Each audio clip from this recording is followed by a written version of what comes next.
এই হাঁসটি টেলিস্কোপ দিয়ে জঙ্গলের ভিতর ঘুরে ঘুরে দেখতে থাকে। হঠাৎই কাঠবিড়ালিদেরকে অবৈধভাবে গাছ কাটতে দেখে, তাই হাঁস দৌড়ে গিয়ে কাঠবিড়ালিকে বলতে থাকে, এখানে কি হচ্ছে?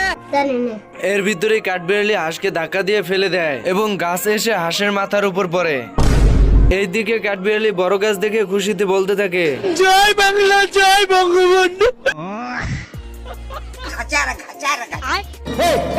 এরপর হাঁস কাঠবিড়ালির মাথায় বন্দুক ধরে বলতে থাকে, আচ্ছা।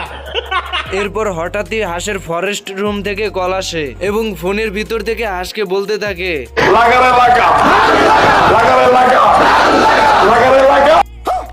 ये सब क्या देखना पड़ रहा है।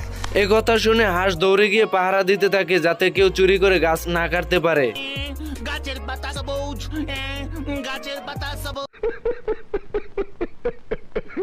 এই হাঁসটি জিদ করে কুড়ালটা ভেঙে ভালুকের কাছে নিয়ে এসে বলতে থাকে, মাথায় নষ্ট মামা।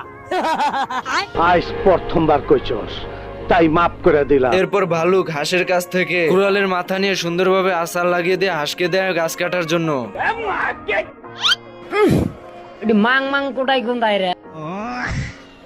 এইদিকে হাঁস ভালুককে আসতে দেখে দৌড়ে গিয়ে করাত দিয়ে গাছ কাটতে থাকে। এর ভিতরে করাত গাছের ফাঁকের ভিতরে আটকে যায় এবং হাঁস ছিটকে গিয়ে ভালুকের গায়ের উপর পড়ে। জয় বাংলা। এদিকে হাঁস করাতের ফাঁকের ভিতর আটকে পড়ে এবং করাত থেকে বের হতে গিয়ে গাছকে কেটে ফেলে। আমি পারি না, আর পারি না। ভালুকের উপর গাছ পড়াতে ভালুক তো রেগে যায়।